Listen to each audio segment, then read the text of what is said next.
Subscribe our YouTube channel and watch our videos.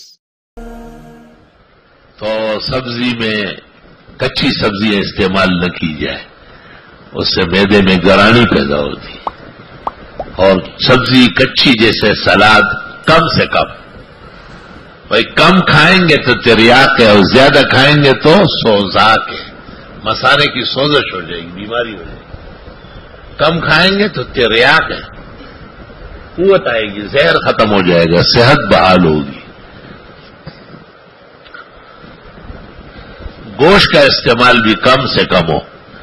قدیم زمانے میں علماء کہتے 40 دن میں ایک دفعہ گوشت کھا بھی، تاکہ پتہ چلے کہ یہ مومن ہے، مسلم ہے، ہندو نہیں ہے، باگڑی نہیں ہے، سکھ نہیں ہے، تری نہیں ہے۔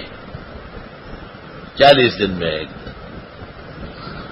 چلو اللہ پاک صبح و شام نصیب کرے، پھر مقدار کم کر لو، بس 2 یا 1 بوٹی بس۔ اور آپ چاہے کہ ہمیشہ صحت مند رہے تو گوشت کا ابال پیے، یخنی، مرغ کا ابال پیے، یخنی، بوٹیاں نہ کھائے، میدا مت رہا، میدے کو چاقو چوبند چست رکھے ہوئے۔ جب میدا خالی ہوگا، چاقو چوبند اور چست ہوگا، تو انشاءاللہ تعالی تمام اعضاء میں ترقی ہوگی، خاص کر دل، شریانے، جگر، دماغ، سب چاقو چوبند ہو۔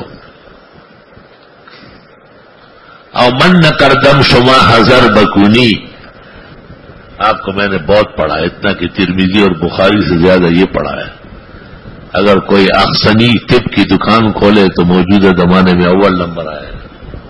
ایک مردہ ہے جو زندہ نہیں کرے گا، باقی ہر ایک کو اٹھا لے۔